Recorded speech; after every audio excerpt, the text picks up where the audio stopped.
Eles nos chamaram de primitivos. Isso foi a última coisa arrogante que eles disseram. Eu ainda lembro do momento exato em que a transmissão chegou. Não foi um pedido de contato. Não foi uma tentativa de diálogo.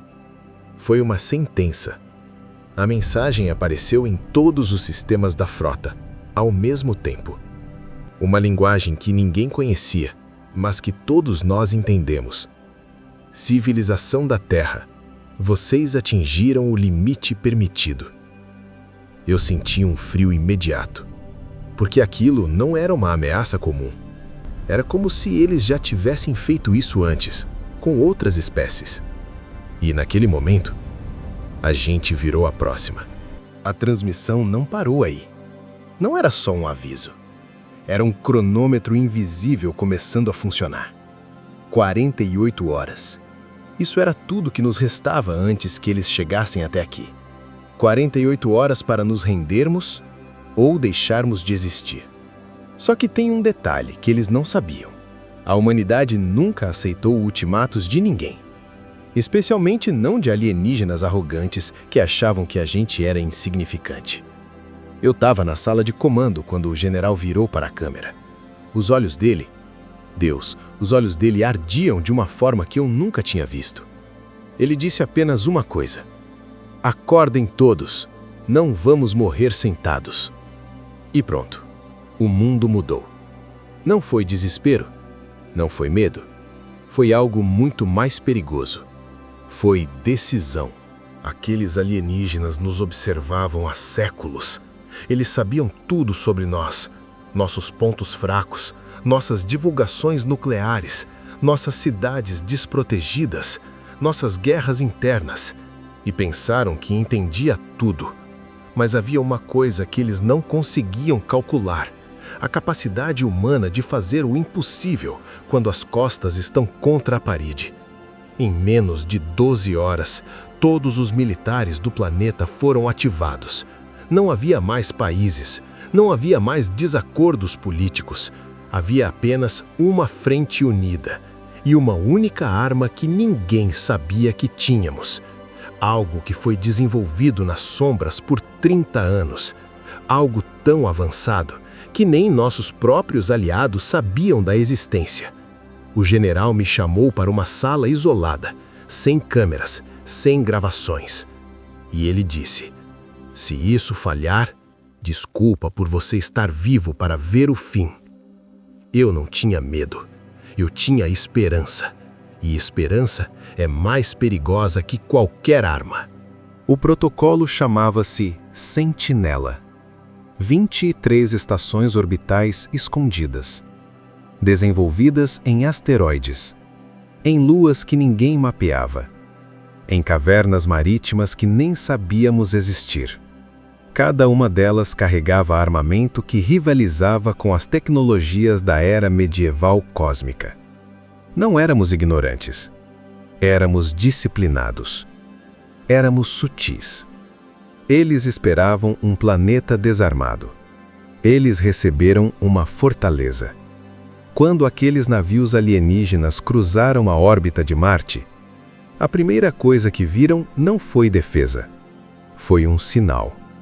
Uma transmissão em todas as frequências. Em uma linguagem que eles criaram. A mensagem era simples: retornem, ou deixem de existir. E sabe o que é mais belo nisso tudo? Eles levaram aquilo a sério. Porque pela primeira vez em milhares de anos, alguém respondeu ao ultimato deles com igualdade. Não com medo, com disposição. Eles se recusaram a retornar. Na verdade, eles aceleraram.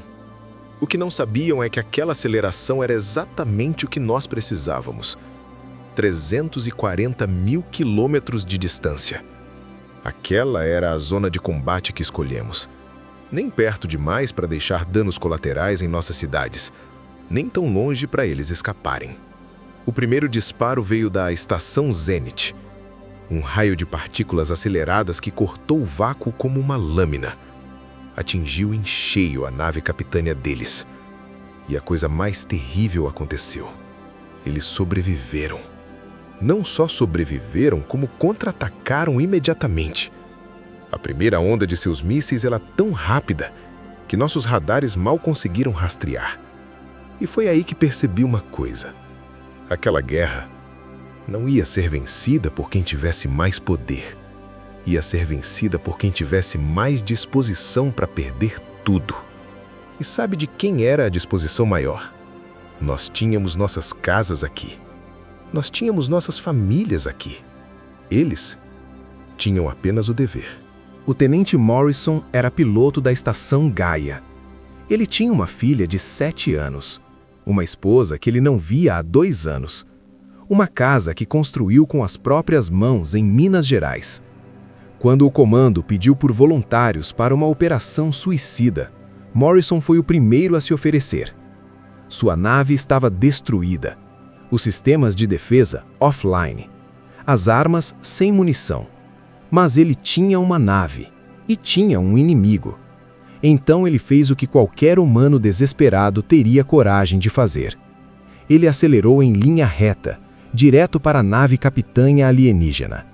Os comandos dele enviaram uma mensagem: pela Terra.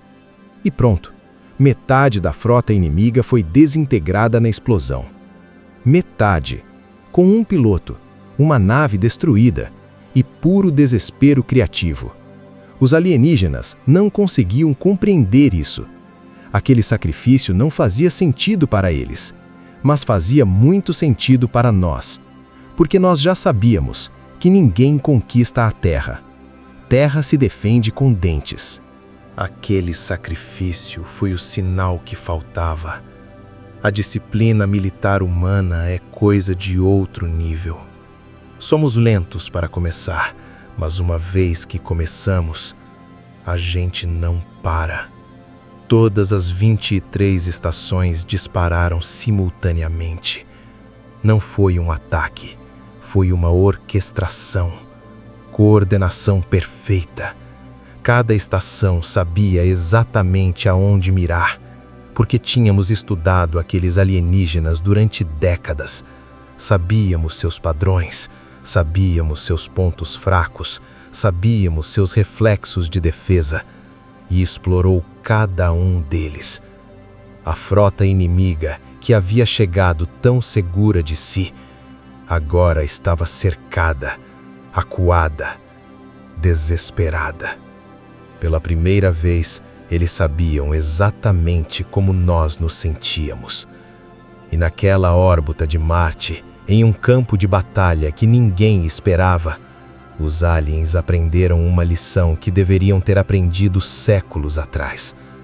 Nunca subestime quem você pensa que é inferior. Porque a humanidade não é forte por ter as maiores armas. Somos fortes porque temos razões para vencer. E naquele momento, eles tinham apenas a morte. Eles fugiram, nem acreditavam no que estava vendo. A frota, que chegou com arrogância, saiu em puro pânico.